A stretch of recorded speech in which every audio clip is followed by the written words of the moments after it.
मेरा नाम नेहा है। मैं दिखने में बहुत सुंदर नहीं थी।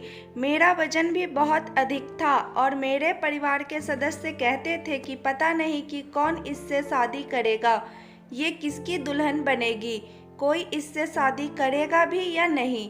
20 से ज़्यादा लड़के वाले मुझे पहले ही रिजेक्ट कर चुके थे। एक दिन मैं अपने पिता के सामने बैठ गई और मैंने पिता से कहा, पिताजी, एक वेश्या और एक अच्छी लड़की में क्या अंतर है। मेरे पिता ने कहा, तुम ये अंतर नहीं जानती।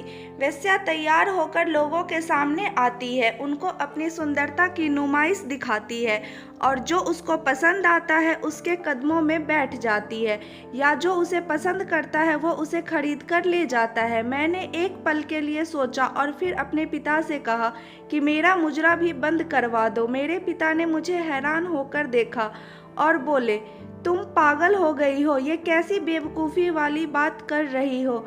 मैंने कहा, मैं भी तो यही करती हूँ। लोग आते हैं और मुझे देखते हैं, लेकिन वो मुझे लेकर नहीं जाते क्योंकि मैं उनको पसंद नहीं आती। ये सुनकर मेरे पिता चुप हो गए और उसके बाद मेरे घर में रिश्ते आने भी बंद हो गए।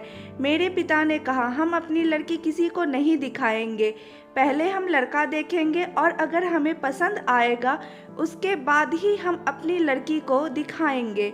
मेरे पिता ने मेरी शादी प्रेम नाम के एक व्यक्ति से करा दी, जो एक सिलाई मास्टर था। वह उम्र में मुझसे बड़ा था, लेकिन उसने मेरे अंदर बाकी सबकी तरह कोई कमी नहीं निकाली थी, बल्कि उसने कहा, मुझे लड़की को नहीं देखना। बस मेरे पिता ने जो उससे कहा उसने स्वीकार कर लिया। मेरी शादी प्रेम से हो गई। जब मैं कमरे में दुल्हन बनी बैठी थी, प्रेम अंदर आया और उसने मुझे देखा, लेकिन वह बिल्कुल भी खुश नहीं दिख रहा था। प्रेम ने मेरी तारीफ की, कहा कि तुम बहुत सुंदर हो और अब तुम मेरी जीवन साथी हो और अब हमें अपनी पूरी जिंदगी एक साथ बितानी है। शादी को कुछ समय ही बीता था कि मेरे पति ने अजीब अजीब हरकतें करनी शुरू कर दी। एक दिन रोज की तरह प्रेम घर से काम पर जाने के लिए निकले और उस रात वो वापस घर ही नहीं आए। मैंने कॉल किया तो उनका फ़ोन बंद था। मैं घबरा गई और पूरी रात उनका इंतज़ार करती रही। इंतज़ार करते करते मैं न जाने कब सो गई, मुझे पता ही ना चला। सुबह जब मेरी नींद खुली तो मैं अच्छा खासा दिन निकला हुआ था। कुछ देर बाद प्रेम भी घर आ गए। मैंने उनसे पूछा कि तुम सारी रात कहाँ पर थे। वे बोले, काम बहुत ज़्यादा था इसलिए बहुत देर हो गई थी, कोई बस या गाड़ी भी नहीं मिल रही थी, तो मैं अपने दोस्तों के घर पर ही रुक गया था। मैंने कहा, चलो ठीक है, कभी कभी ऐसा हो जाता है। लेकिन अब यह रोज होने लगा था। जब भी मेरे पति काम के लिए बाहर जाते तो वह पूरी रात घर नहीं आते। एक दिन मैंने उनसे कहा कि आज आपको घर जल्दी आना है, लेकिन उस दिन भी मेरे पति रात को नहीं आए और मैं बहुत देर से इंतज़ार कर रही थी और उन्होंने मुझे फ़ोन भी नहीं किया कि मैं आज नहीं आ पाऊँगा। मुझे अपने पति की हरकत बिल्कुल पसंद नहीं आई। फिर एक दिन मैं कपड़े धो रही थी, मुझे मेरे पति की जेब से एक ऐसी चीज़ मिली जो सिर्फ लड़कियां ही इस्तेमाल करती हैं। मैंने सोचा कि मेरे लिए लाए होंगे, इसलिए मैंने वापस जेब में ही रख दी और अब मैं इंतज़ार करने लगी कि कब वे चीज़ मुझे देंगे, लेकिन मेरे पति ने मुझे वो चीज़ दी ही नहीं। अब मुझे अपने पति पर शक होने लगा और मैं सोचती रही कि आखिर वो किसके लिए है। फिर मैंने अपने पति को इशारा किया कि मेरा मेकअप का सामान ख़त्म हो गया, मुझे लिपस्टिक चाहिए। वो बोले कि अभी काम पर से पैसे नहीं मिले, जब पैसे मिलेंगे तो लाकर दे दूंगा। फिर मैंने जेब में रखी लिपस्टिक के बारे में पूछा। बोली कि ये किसके लिए लाए हो, तो प्रेम का चेहरा पीला पड़ गया और बोला कि ये तुम्हारे लिए ही लाया था, बस तुम्हें थोड़ा तंग कर रहा था। ये कहते हुए प्रेम ने पूरी बात घुमा दी। अगले दिन मैंने घर का सारा काम ख़त्म करके थोड़ा तैयार होने का सोचा और जब मैं लिपस्टिक लगाने लगी तो मेरे होश उड़ गए। मैंने देखा कि ये लिपस्टिक तो किसी की इस्तेमाल की हुई है और एक औरत को इतना तो पता चल ही जाता है। अब मैं और ज़्यादा सोच में पड़ गई, लेकिन मेरी हिम्मत नहीं हुई अपने पति से बात करने की। शादी को दिन ही कितने हुए थे, अगर मैं गलत निकली तो बोलेंगे कि मुझ पर शक कर रही है। फिर सोचा कि मेरे पति को इन चीज़ों का ज़्यादा पता भी नहीं हो सकता है, दुकान वाले ने उनको इस्तेमाल की हुई दे दी हो। फिर एक दिन मैं बाहर बैठे अपने पति का इंतज़ार कर रही थी कि थोड़ी देर बाद एक औरत वहां आकर बैठ गई। मुझे देखने में वह बहुत भूखी और प्यारी लग रही थी। मैंने सोचा क्यों न इसे थोड़ा खाना दे दूं। जैसे ही मैं खाने की प्लेट उसको देने लगी तो वह मेरा चेहरा देखकर चौंक गई और उसके हाथ से प्लेट छूट गए। फिर मैंने कहा, कोई बात नहीं, मैं दूसरा खाना ले आती हूँ। गलती आखिर इंसान से ही होती है। तो मैं उससे ने हाथ का इशारा करते हुए मना कर दिया। मैं जैसे ही अंदर खाना लेने गई तो मैंने देखा कि वह औरत वहाँ से जा चुकी थी और मुझे वहाँ पर एक अंगूठी मिली, जिसे देखकर मैं चौंक गई क्योंकि ऐसी ही अंगूठी मेरे पास भी थी जो मेरे पति ने मुझे दी थी। मैंने अपने सामान में जाकर अंगूठी को ढूंढना शुरू कर तो वह अंगूठी मुझे नहीं मिली। ये देखकर मेरा सर दर्द से फटा जा रहा था। मैं सोच रही थी कि मेरी अंगूठी उस औरत के पास कैसे जा सकती है।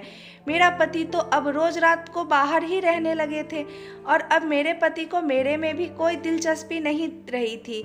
मेरी किसी भी बात का कोई ध्यान नहीं देते थे। मैंने कहा कि घर का सामान लेने जाना है। मुझे बोले कि खुद ले आओ। अब हमारी शादी ऐसे हो गई थी जैसे 30 साल हो गए हो, जबकि हमारी शादी को अभी 3 महीने ही हुए थे। अब मुझे पूरा शक था कि कुछ ना कुछ जरूर है। और एक दिन मैंने अपने पति का पीछा किया और उस जगह का पता लगा लिया जहां वो काम करते थे और मैं वहीं पास में जाकर बैठ गई और अपने दुपट्टे से अपना चेहरा ढक लिया और इंतज़ार करने लगी। जब वे बाहर निकले तो मैं हैरान रह गई क्योंकि उनके साथ कोई दोस्त नहीं था और वे मुझसे बोलते थे कि दोस्त के साथ काम पर जाता हूँ और उसके साथ ही उसके घर चला जाता हूँ। लेकिन वहाँ पर कुछ ऐसा हुआ कि मेरे पैरों तले से ज़मीन खिसक गई। मेरे पति सीधा मेरे पास आ गए। शायद उन्होंने मुझे पहचान लिया था, मगर कैसे। इतने में प्रेम ने मेरा हाथ पकड़ा और मुझे एक बंद गली में ले गए और बोले, राधिका, तुमने आज इतनी देर क्यों लगा दी? मैं उनकी बात हैरानी से सुन रही थी। शायद वो मुझे कोई और समझ रहे थे, लेकिन जो भी समझ रहे थे वे उससे रोज मिलते थे। और फिर वे मेरा हाथ पकड़ कर ना जाने किन गलियों में ले गए जहाँ पर कोई भी दिखाई नहीं दे रहा था। मेरा दिल यह सोच कर घबरा रहा था कि मेरा पति मुझसे हर रात झूठ बोलता है और हर रात इसके घर जाता है और उसके साथ उसका क्या रिश्ता हो सकता है जो पूरी रात उसके घर में बिताता है। इसका मतलब कोई ना कोई बात ऐसी है जिसको छुपाया जाए और छुपाने वाली बातें कभी भी अच्छी नहीं होती है। ये सोच सोचकर मैं रोने लगी। वो मुझसे बोलने लगा कि रोना मत, मैं तुम्हारा दर्द समझ सकता हूँ। मुझे प्रेम की बातें बिल्कुल भी समझ नहीं आ रही थी।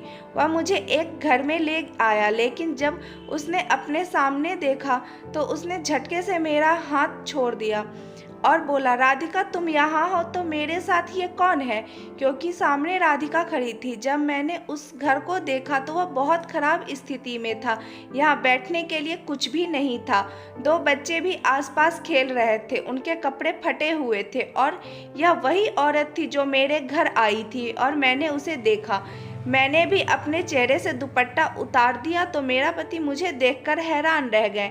मैंने पूछा कि क्या चल रहा है? क्या ये वही जगह है जहाँ तुम रातें गुजारते हो?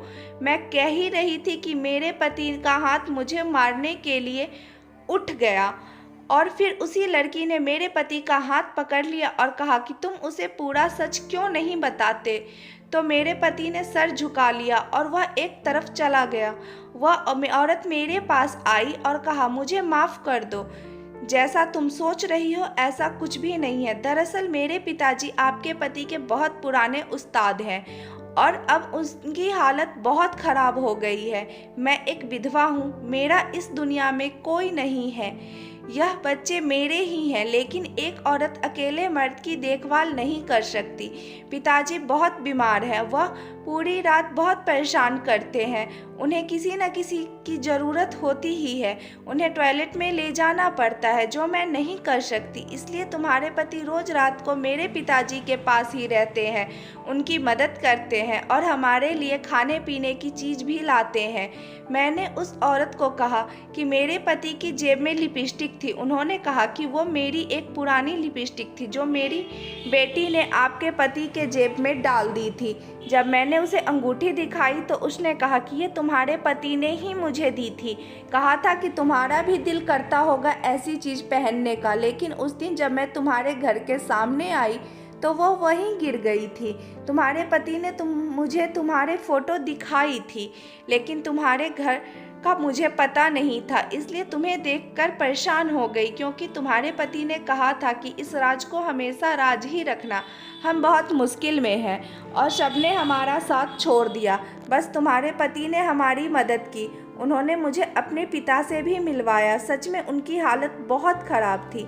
मैंने अपने पति से माफ़ी मांगी और उसके बाद मेरे पति रोज़ रात को वहाँ जाते थे और उनकी देखभाल करते थे। लेकिन 15 दिन बाद खबर मिली कि उनका निधन हो गया है।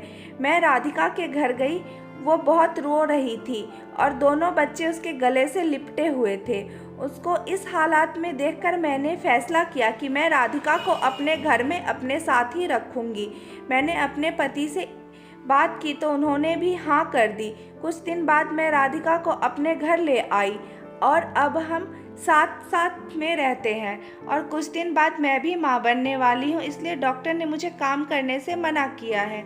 राधिका ही घर का सारा काम करती है और हम सब खुशी से एक साथ रहते हैं।